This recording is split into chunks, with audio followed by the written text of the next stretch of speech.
Assalamualaikum warahmatullahi wabarakatuh.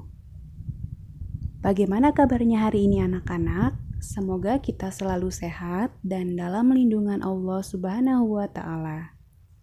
Pada hari ini kita akan belajar dalam tema 4, sehat itu penting, subtema 2, gangguan kesehatan pada organ peredaran darah, pembelajaran 3 dan 4.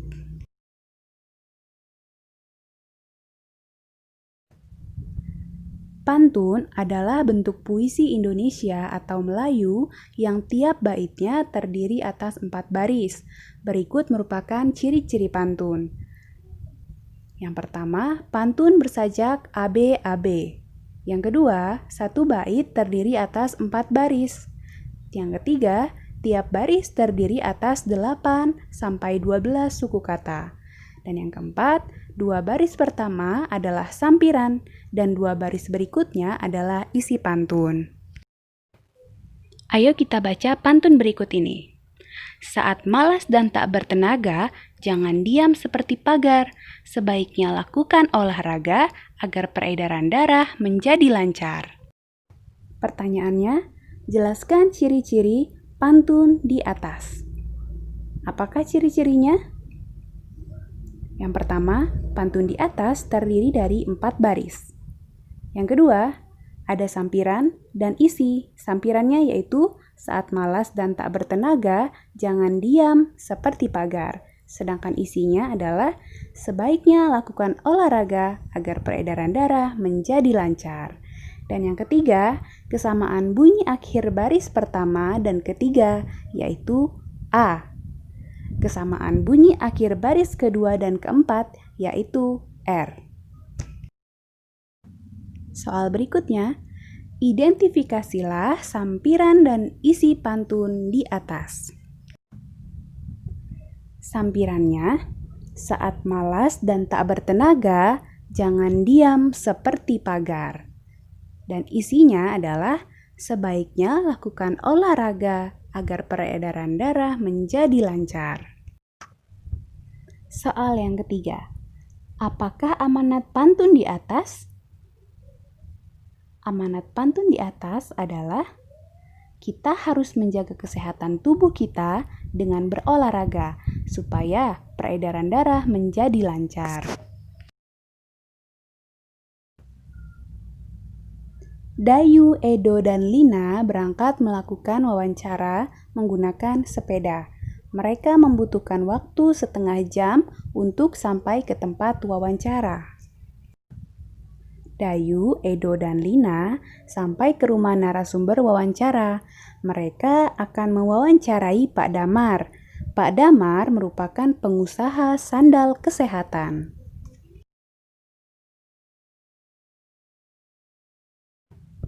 Setelah melakukan wawancara, Dayu, Edo, dan Lina membuat kesimpulan. Berikut hasil wawancara Dayu, Edo, dan Lina. Pak Damar merupakan pengusaha sandal refleksi.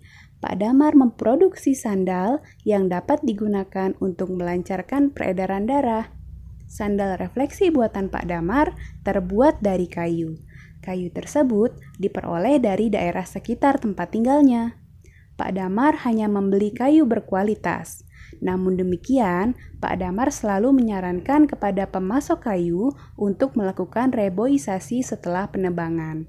Dengan reboisasi hutan menjadi tidak gundul dan hasil reboisasi beberapa tahun kemudian dapat dimanfaatkan lagi, di antaranya pohon dapat ditebang dan kayunya dapat digunakan lagi.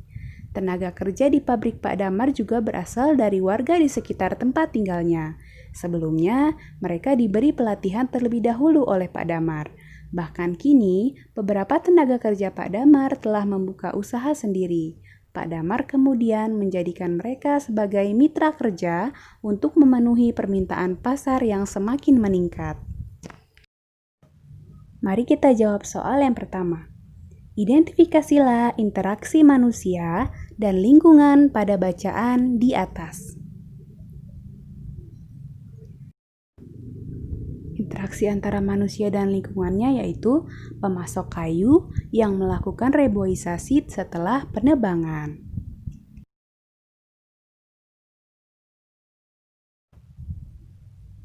Nomor 2, bagaimana pengaruh interaksi manusia terhadap lingkungan bagi masyarakat dalam bacaan di atas? Mari sama-sama kita jelaskan. Reboisasi dilakukan setelah dilakukan penebangan pohon. Dengan demikian, paru-paru baru akan tumbuh lagi dan dapat digunakan kembali sebagai bahan dasar pembuatan sandal.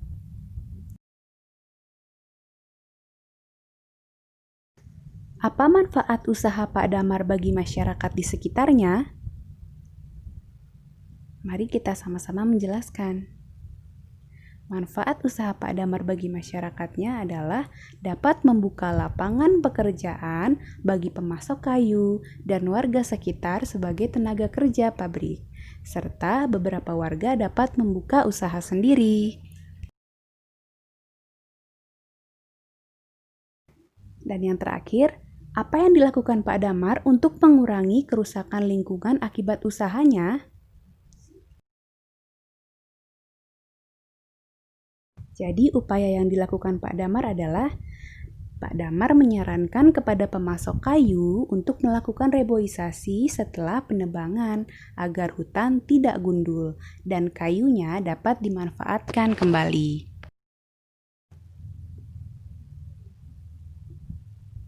Sore itu, dusun tempat tinggal Dayu akan mengadakan pemilihan ketua RW. Sebelum acara dimulai, Dayu membantu untuk mempersiapkan tempat pemilihan.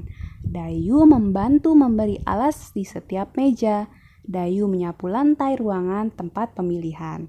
Dayu juga membantu mempersiapkan makanan dan minuman untuk panitia pemilihan.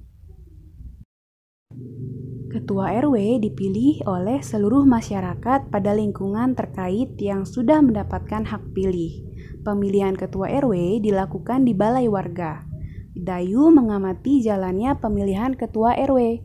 Dayu menulis laporan singkat mengenai pemilihan ketua RW. Berikut laporan singkat yang dibuat oleh Dayu.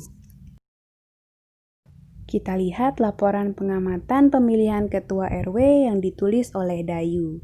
Hasil pengamatan, calon ketua RW itu ada 3, yaitu ada Bapak Herman Santoso, ada Bapak Yandi Hermawan, dan ada Bapak Bakri Widodo.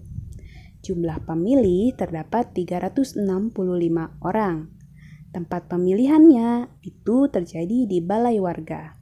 Dan hasil pemilihan, Bapak Herman Santoso itu mendapatkan 80 pemilih.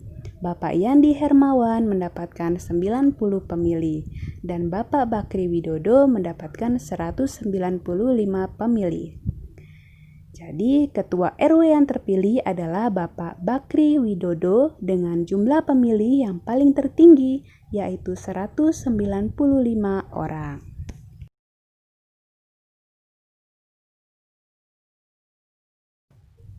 Sebagai warga masyarakat, kita bertanggung jawab untuk mengamati pelaksanaan pengambilan keputusan, baik dalam pemilihan ketua RT, ketua RW, maupun kepala desa, kita harus mengamati. Selain itu, masyarakat juga dapat mengamati berbagai keputusan yang dikeluarkan oleh ketua RT, ketua RW, dan kepala desa.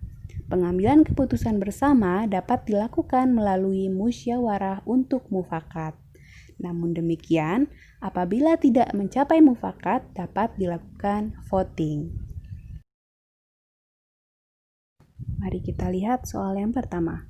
Bagaimana cara pengambilan keputusan bersama yang biasa dilakukan dalam masyarakat di Indonesia?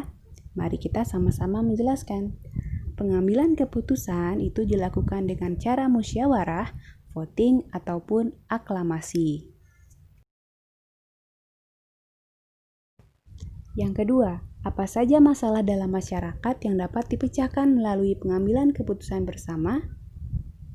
Jawabannya adalah masalah tempat pembuangan sampah warga, masalah perbaikan jembatan yang rusak, masalah pencurian yang pernah terjadi pada warga sekitar, dan masalah pembangunan tempat ibadah.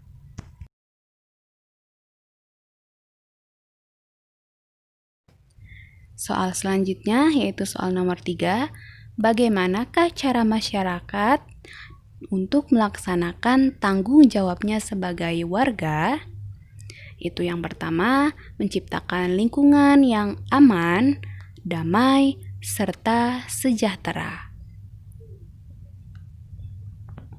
Yang kedua, menjaga kebersihan lingkungan. Yang ketiga, membayar pajak dengan rutin. Yang keempat, menaati peraturan yang berlaku dalam masyarakat dan ikut serta dalam kerja bakti ataupun gotong royong. Baiklah, cukup sekian materi hari ini.